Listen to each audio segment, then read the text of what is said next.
Hello and welcome to Phyre's LEGO Reviews. Today we're going to be looking at the LEGO Bricklink Art of Chocolate set.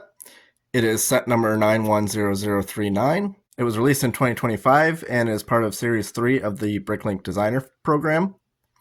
For those of you who aren't familiar, the Bricklink Designer Program is a program hosted by Bricklink that allows fans to design sets, and then after various stages of crowd support, including a crowdfunding stage, a few select designs are put into production.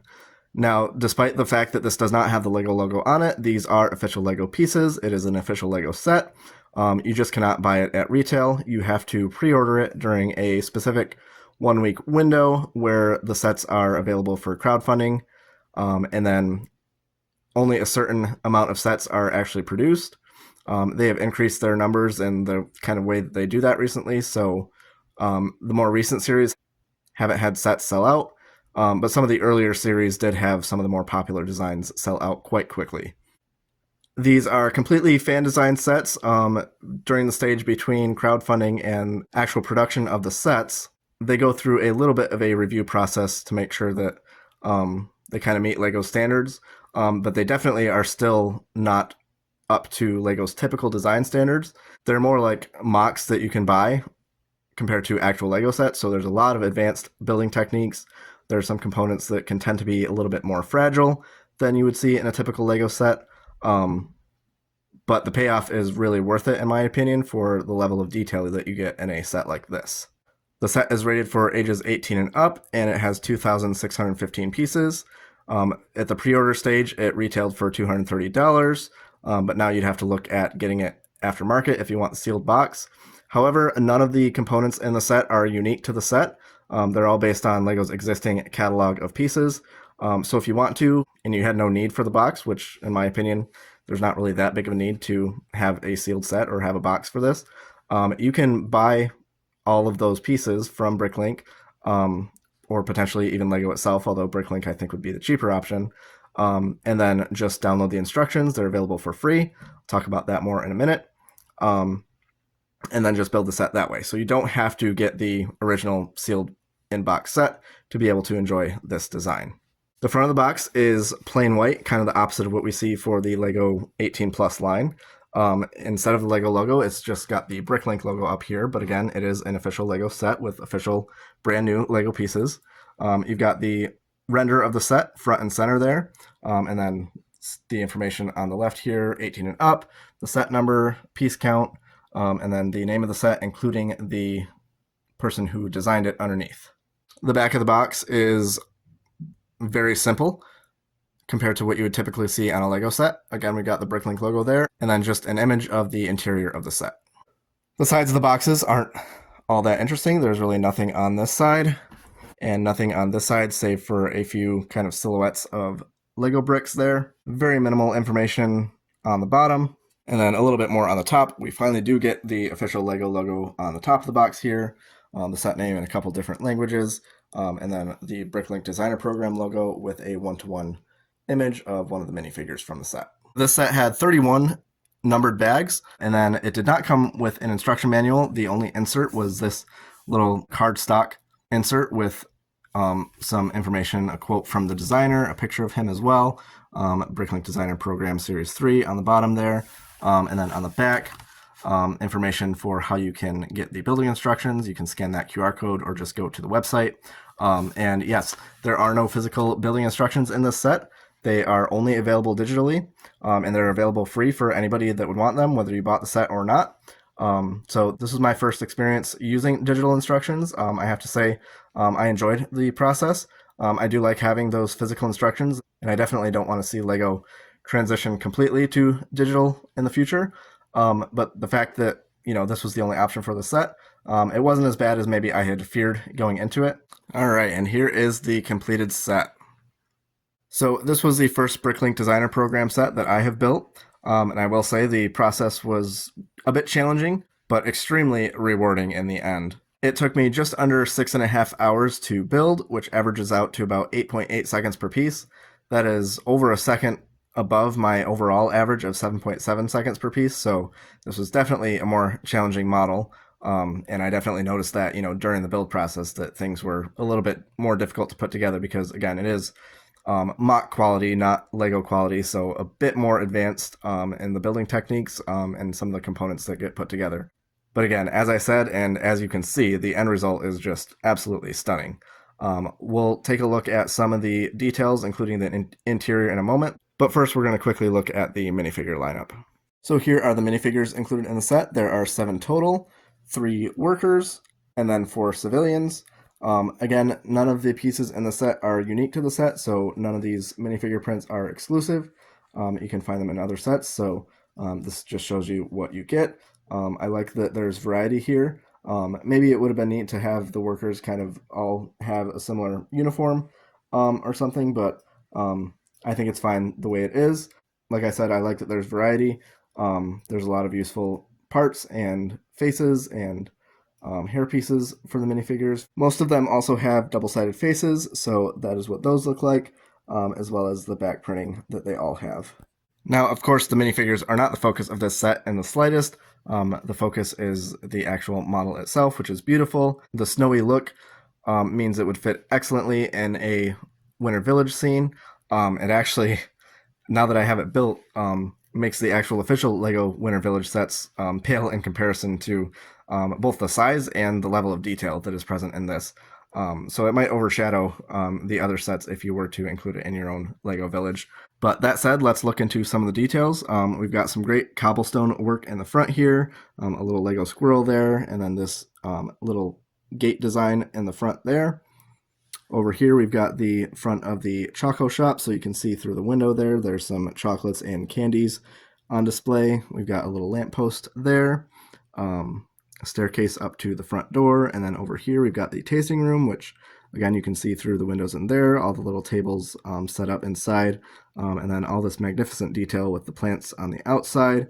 Everywhere you look, you can see all sorts of incredible techniques, some studs not on top techniques, and just incredible different angles being used with those hinge pieces to offset things at unique angles. Just really incredible all the way around, but that's just the beginning. Up here we've got this facade, we've got the Art of the Chocolate sticker there. There are no printed pieces because, again, they have to be unique pieces, so any specific detail to the set had to be done in stickers, but there's only like a handful of stickers used, so it's not that terrible if you're not a fan of stickers, as I am not. We've also got a number up here, 1928. I'm not sure what the significance of that is. And then up here it says from beans to bars. You can see a little bit of the drawbacks with stickers being on a circle piece. It's a little bit challenging to get that centered exactly the way, and I unfortunately got mine a little bit off-centered when I placed it on there. And then you've got this wonderful gold detail around the front here. Those masonry bricks showing through from the actual building, giving it tons of great texture. And I really love, especially, everything in this build is fantastic, but I really love how the designer was able to get the snow look on all the roofs and the steps and stuff, make it look like it's actually kind of dripping, falling off, maybe melting off a little bit. I just think that work is incredibly impressive and far away above what we see in official regular LEGO sets. So that's just the front of the set. Moving on to the side, you can see there's some of the machinery used for the chocolate factory. There's a little rat on the outside here, or actually quite a large rat. Some more incredible detail. I will say that these components around the corners here were not my favorite part to put together. Those 1x1 tiles and the little dark gray ingot pieces placed on single studs were not that enjoyable to put together, but I will say that the end effect does look great. So again, another case of where it is, a little bit tedious to put together, but worth it for the end result. There's a little bit of I guess some kind of crane type thing hanging off the edge of this roof. And then this is a rear facade, and really the only thing kind of making it obvious that this opens up is the fact that there's this little line here down through the middle that's a little bit visible. But aside from that, you could be fooled into thinking this was a fully enclosed model, but it does open up, which we'll show you that in a moment. We got some more details out here. Again, I love the different colored masonry bricks used to add texture there on all the different sides of the building. And then over on this side, just more of that continued lovely detail with the snow and ice melting off the roof, the masonry bricks, and then we got a door over on the side here. All right, and then opening up those back panels shows you the interior. So the panels themselves are more of a kind of facade. There's not actually any rooms in there attached to those. It's not like a big, room opens up on either side. But there are a few details there aside from just the windows. We've got the staircase here on this side, some more chocolates down there, and then a sink over on this side. But the main focus of the interior, of course, is all these rooms in the front of the build. So down in the basement, we've got the kind of chocolate factory, that door that we just opened on the outside there, some chocolates and supplies down there, different machines in each of the areas down here. There's even a toolbox back there that this guy can use. So all these different machines, that's a, I guess, stirring machine. The one thing that I did miss from the physical instructions not being included is that the digital instructions didn't actually talk about any Easter eggs or talk about what specific components were.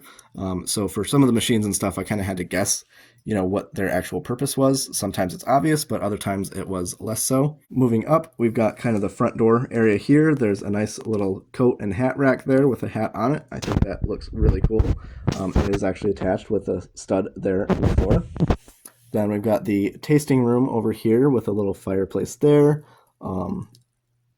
A armchair, another little chair and a table, and then some more tables and chairs over where that window area was there. And we've even got a little light hanging from the roof. And then up in the top floor here, we have the worker, or at least that's where I placed her, with some samples of chocolate that has probably just been made, because over here behind this door, we have the chocolatier in his kitchen, making all his different confectionaries and things there. So a really lovely interior, but as you may have noticed, there is not really much, if anything, in the way of play functions, because, this set is designed purely to be a display piece, and as that, it works absolutely wonderfully. Obviously, there's a little bit of play elements involved with, posing the different minifigures inside the rooms inside, but as far as actual play functions, things that move or do things, there's very little aside from, like, some opening doors and stuff. But that is not that big of a knock on the set because, I did not buy it to play with it. I bought it for display, and for that, it is incredible. So for my first experience with a Bricklink Designer Program set, I am absolutely blown away. This was a fantastic set, a fun build, if challenging at times, but very extremely rewarding as far as the end result goes. Just an incredible looking model that continues to blow me away every time I look at it. Everything from the exterior to the interior is handled with the greatest amount of care and precision. It is just a lovely, lovely model. And, if you are interested in expanding your winter village, or even just having this as a display piece, I cannot recommend this enough. It's an incredible set.